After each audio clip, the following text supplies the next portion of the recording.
Bienvenue Stop Invest, la chaîne des top d'investissement. Ici, on parle essentiellement d'entreprises de qualité. Avons-nous une opportunité d'investissement sur McDonald's? C'est la question à laquelle on va essayer de répondre en se basant sur l'état financier de la compagnie. Je rappelle que ceci représente uniquement mon point de vue et non un conseil d'investissement. Et comme d'habitude, je me réserve le droit de me tromper. On a déjà eu à parler de cette compagnie ici, donc là, je vous renvoie sur la vidéo précédente ici. Et n'oubliez pas également qu'on a fait à peu près une analyse, une note d'analyse sur le sujet. Je pense que la dernière vidéo ici, c'était une note d'analyse. Donc, allez à peu près voir à peu près ce qu'on a. Enfin, on s'était basé à peu près sur la lecture des rapports financiers et l'écoute des conférences call. Donc ici, on va parler de chiffres directement. OK?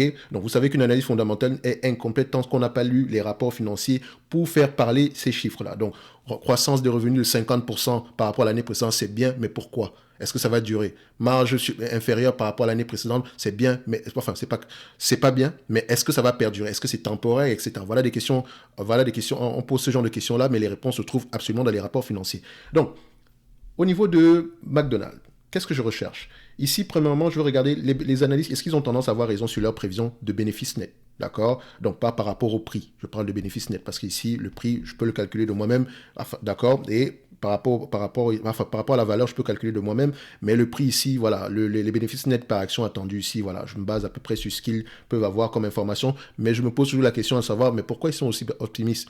D'accord? Ça va provenir d'où? Ok, parce que généralement, quand on a cette information-ci, il faut également aller voir, écouter ce que le management dit. Est-ce que le management est optimiste? Est-ce qu'ils disent qu'ils vont ouvrir d'autres franchises ou des choses comme ça? Donc, faites attention. Ok, est-ce qu'ils vont augmenter les prix, etc. Il me semble que sur la dernière vidéo, d'ailleurs, on avait une augmentation des prix, une certaine efficience, etc. D'accord? Donc, ici, on se rend compte que 2 tiers du temps, ils ont raison. Ok, c'est assez correct ici. Ok, maintenant, on peut se dire que bon, si je prends en considération l'estimation des dernières années, c'est assez correct. Donc, on s'attend à 10,57$ en 2023, 10$, 11,69$ en 2024 et 12,79$ en 2025. Ok, faites attention, vu qu'on parle ici de bénéfices nets par action, ça ne veut pas dire absolument que les bénéfices nets en termes de volume vont augmenter. Attention, on peut réduire le nombre d'actions ici et avoir un bénéfice net par action qui augmente. Donc faites très attention, c'est pour ça que je vous dis toujours, je vous renvoie toujours à Coifin pour aller regarder la marge, le volume, etc. C'est très, très important. Si je passe par ce raccourci-ci, c'est juste pour que la vidéo ne dure pas, d'accord? Donc, on va ici parce que je parle trop, vous savez ça. Donc ici, 10,57, d'accord? 10,57, c'est ce qui est attendu. J'ai besoin de quoi? De PER. Ici, je peux voir que c'est une entreprise généralement qui peut s'échanger à 20 fois les bénéfices. Ok, 20 fois les bénéfices ici. Donc, pourquoi est-ce que je ne prends pas plus que ça? Bon, on peut constater que ici, elle a également une certaine croissance. Donc, voilà, certaines personnes peuvent prendre à 25 fois les bénéfices, etc. Mais voilà, je n'ai pas envie de prendre des PER trop élevés pour rien du tout. Ok, donc, à 20 fois les bénéfices, je suis assez correct. Si on me la vend, le marché, si je paye cette entreprise, si je constate qu'elle est sous-évaluée et que je paye cette entreprise ici à 20 fois les bénéfices et que le marché décide de me donner demain 25 fois les bénéfices, ça ne me dérangerait pas non plus. Ok, mais je vais clairement pas l'acheter à 25 fois les bénéfices, même si elle pourrait mériter 25 fois les bénéfices. Ça reste une entreprise ultra qualitative. Ok, donc, mais n'oubliez pas, quand on parle ici d'augmentation des taux d'intérêt, etc., je sais qu'il y aura tendance à voir, ça va agir à peu près comme une balance. Ok, donc faites très attention. Donc, l'entreprise que vous allez payer à 25 fois les bénéfices en date d'aujourd'hui, il faut qu'elle ait une bonne croissance. Et quand je dis bonne croissance, il faut au moins qu'on soit à quelque chose aux alentours au moins de 5% minimum sur les 5 prochaines années. Ah, ok, donc maintenant, sur les 20 dernières années, c'est 21 fois les bénéfices. Sur les 10 dernières années, 25 fois les bénéfices. Sur les 5 dernières années, 27 fois les bénéfices. Donc le marché a tendance à être de plus en plus optimiste. Ok, enfin, en termes de PER ici. En termes de revenus ici, qu'est-ce qu'on constate? Là, c'est encore, enfin, le Covid, la pandémie étant passée par là, quand on regarde sur les 10 dernières années, nous avons à peu près aux alentours de moins 1,72%. Mais faites attention. C'est une compagnie ici, les revenus sont peut-être en berne, mais c'est parce qu'il y a eu une partie où on a, comment on appelle ça, on a privilégié un modèle de franchise, d'accord, dans le sens où on vend nos magasins, les magasins gérés par l'entreprise ici sont revendus à des franchisés, ce qui permet d'avoir des marges brutes de plus en plus élevées. Donc faites très attention. Donc quand vous voyez le revenu, oui, ça n'augmente pas, etc. Attention, les marges brutes augmentent, d'accord. Donc pour un revenu moindre, on a des bénéfices nets plus élevés. Donc faites très attention. Donc c'est vraiment un 360. Bref, je pense qu'on en a parlé la dernière fois et les fois précédentes également parce que c'est la troisième vidéo par rapport à McDonald's. Donc PER 20. Et vous pouvez même aller à 25, mais je commence par 20. OK? La dette nette. OK? On a une dette nette de combien en date d'aujourd'hui? On a une dette nette aux alentours de 46,21. 46 milliards 210 millions. Ok, donc quand je vois ce niveau de dette net là, j'aime déjà aller souvent regarder, voilà, en termes de dette net sur EBITDA, ça donne quoi? 3,4, ça va, c'est correct. Enfin, on est en dessous de 5, moi ça me va. Ok, maintenant il faudrait savoir pourquoi est-ce que la dette nette augmente. D'accord? Est-ce que c'est une entreprise qui fait des acquisitions? Quand même, McDonald's. Ah oui, enfin, je vois des légères acquisitions ici, mais ça m'étonnerait que ce soit, voilà, elle ne fait pas d'acquisition de magasin, ni quoi que ce soit. Donc pourquoi la dette nette a augmenté ces dernières années? Pourquoi? Est-ce qu'on s'est endetté pour repayer des actions ou bien pour payer la dette, pour payer le dividende? Parce que là, ça me dérange de voir ce genre d'endettement, d'accord, alors que c'est pas une entreprise qui fait des acquisitions extraordinaires, d'accord? Généralement, les acquisitions sont sur le plan technologique ou dans des choses comme ça, ok? Donc, 46 milliards, 210 millions de dettes nettes. Je sais que quand je vais lire les rapports financiers, je dois savoir pourquoi. Pourquoi ça a augmenté? Ok? Donc, je vois ici en termes de nombre d'actions, 736 millions d'actions. Divisé par 736 millions d'actions, ça donne à peu près 62,78. 62, à peu près 62 dollars et 78 sous de dette nette par action. Ok? Maintenant, quand je regarde au niveau de Fastgraft, d'accord, sur les 10 dernières, enfin en max ici, je constate que les années s'attendent à 10,57 $ en 2023. Ok? Donc vous pouvez avoir ici qu'elle peut repayer la dette ici avec les bénéfices nets ici en 10 ans.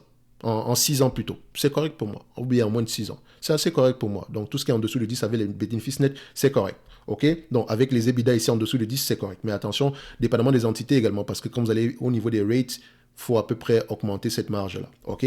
Donc, de toute façon, vous savez que les entreprises, dépendamment du secteur, ça ne s'analyse pas de la même façon. D'accord? Il n'y a pas quelque chose de gravé dans la roche ici. Dépendamment des secteurs d'activité, on doit réfléchir différemment. OK? En termes de... Qu'est-ce que ça va nous donner ici? 10,57 multiplié par 20 fois les bénéfices. Moins la dette nette aux alentours de 62,68 ici. Donc 62,8, on va le faire comme ça. Ça donne aux alentours de 148, 149 ici, à X20. 149 $ l'action. 149 $ l'action. Par rapport à ce qui est attendu en 2025, 12,79 fois 20 fois les bénéfices. D'accord? Moins la dette nette aux alentours de combien? On a une dette nette aussi aux alentours de 62,80. 62,8. Ça donne combien? 193 $ l'action. 193 $ l'action. Ça, je l'ai pris à 20 fois les bénéfices. Donc, c'est-à-dire que je demande un rendement de 5% sur mon prix d'acquisition sans prendre en considération la dette. Ce qui veut dire que si l'entreprise vous distribue la totalité des bénéfices nets attendus en 2025, admettons que ça se passe bien, ça se réalise, par rapport au prix actuel qui est à peu près de 267,2, ok, voilà, 267 également, vous pouvez prendre ça, ça donne un rendement à peu près de 4,78%. Est-ce que j'ai envie d'acheter une entreprise qui me donne un rendement de 4,78%? Personnellement, ça ne m'intéresse pas. Surtout qu'il n'y a pas une... je veux dire, c'est vrai qu'il faut regarder la croissance des bénéfices nets ici. Faites attention. Donc, on a une croissance des bénéfices nets ici de l'ordre au moins de 5% par là. D'accord? On peut se dire, sur les 10 dernières années ici, on a à peu près combien? Attention, quand on met 10 dernières années ici, ce logiciel a tendance à prendre 1, 2, 3, donc la croissance future également. Donc, faites attention. Donc, on a 9%. De façon, est-ce que c'est moins élevé que précédemment? Oui, parce qu'on s'attend à une croissance à peu près également de 10% sur les années à venir. Donc oui, si on a quand même du 10% ici de croissance, ça peut être assez intéressant. Mais si on a 10% pendant 5 ans, ça fait fois 1,1 exposant, disons, 5, d'accord? On pourra être aux alentours de 7% par là. Et quand je dis 5, en fait, techniquement, je l'ai pris à partir de 2025. Donc, quand je fais 5, ça nous renvoie déjà à 2030. Donc, c'est déjà assez long comme ça. On est en 2023. Donc, ce qu'on devrait faire, c'est 10,57 multiplié par 1,1 exposant 5. Donc, croissance des bénéfices nets de 10% en moyenne sur les 5 prochaines années, donc jusqu'en 2028. Ça donne à peu près 17 $ l'action à 20 fois les bénéfices. Moi, la dette nette aux alentours ici de, voilà, je vais l'arrondir ici à 63 $ pour faire simple. Ok, ça donne à peu près ici un prêt à 277 $ l'action. Et là, on a même essayé d'extrapoler parce qu'il faut faire très attention avec les chiffres. Plus on va plus on est éloigné dans le temps, moins ça devient certain. Ok, donc, et de toute façon, il n'y a pas de certitude ici. Donc, la probabilité pour que ça arrive devient de moins en moins élevée. Donc, faites attention. Donc, même quand on se projette aussi loin, il faut vraiment un miracle au niveau de l'augmentation des marges et une croissance supplémentaire pour justifier d'acheter cette compagnie-ci à 267 $ l'action. Je ne dis pas que voilà, le prix actuel, techniquement, pour ceux qui aiment le dividende, voilà, vous n'allez pas espérer plus que 5% de dividende en 2025 ici. Est-ce que ça vaut la peine? Surtout s'il y a une entreprise ici qui pourrait vous reverser la même chose enfin quelque chose de plus élevé que ça, à un prix moins élevé, d'accord? Enfin, quelque chose d'équivalent avec une qualité, voilà, à peu près équivalente, on va le dire comme ça. Alors, est-ce que je dirais que je pense à Broadcom? C'est pas le même secteur d'activité, mais voilà, on avait vu que Broadcom était légèrement sous-évalué, donc on peut, enfin, sous-évalué, on peut se dire que ça serait peut-être intéressant d'aller regarder du côté de Broadcom, ou bien ça serait peut-être intéressant d'aller regarder du côté de Johnson & Johnson. Et si vous voulez rester dans ce segment d'activité-ci, peut-être que ça serait intéressant d'aller regarder, j'aime bien, je l'ai toujours cité cette compagnie-ci, Midley Buy, d'accord? Allez-y, regardez de ce côté-là. Mais même si je pense que quand on va quand même faire 200, on sera peut-être à 240 ici, moins la dette nette, ça peut être intéressant de regarder cette compagnie-ci. J'en ai parlé plusieurs fois. Ça peut être intéressant. C'est une entreprise très qualitative. McDonald's utilise des produits de Midley Buy. Ça, c'est sûr. Dans tous que ce soit les restaurants, que ce soit les fast-food, tout ce qui concerne la restauration, allez-y voir ce que cette compagnie-ci fait. Je vous laisse aller découvrir. D'accord? Donc, comme je le dis toujours ici, n'oubliez pas, il nous reste encore 139 places ici. Donc, je rappelle que ça s'arrête à la fin du mois de mars pour la formation thématique concernant comment analyser une banque, comment lire les rapports financiers. Donc, c'est-à-dire qu'avec la situation actuelle, vous serez un tout petit peu plus calme parce que vous saurez que vous avez fait le travail nécessaire d'analyse sur vos compagnies bancaires. OK? Donc, on va parler à peu près c'est quoi une banque, comment est-ce que les types de banques, etc. Lire les rapports financiers, qu'est-ce qu'il faut aller chercher, etc. OK? Donc, également, vous aurez à peu près la formation qui dit comment, qui vous montrera à peu près comment lier les rapports financiers, pas les états financiers. Donc ici, c'est pas la comptabilité. Ok, donc c'est plus les questions à poser quand vous allez lier un rapport financier ici. Donc c'est un peu plus général. Ok, mais chaque entreprise étant particulière ici. Donc vous savez que si on parle ici d'une formation thématique, par exemple, comment analyser une banque, on posera également quelles sont les questions que je devrais poser quand j'analyse une banque, au-delà des questions générales que je pourrais poser quand je lis un rapport financier. D'accord, donc n'oubliez pas 139 places et ça va très vite, sans charge supplémentaire par rapport à ce qui est déjà proposé sur le service Top Premium. Donc, pour ceux qui vont venir après le mois de mars ici, vous allez payer, enfin, si vous êtes intéressé par cette promotion d'ailleurs, vous allez payer au point 60, un prix plus élevé que ça c'est sûr et certain. D'accord? Donc, uniquement parce que la formation n'existe pas encore aujourd'hui, donc c'est promotionnel. OK? Donc, en pré-vente, 139 places restantes en date d'aujourd'hui.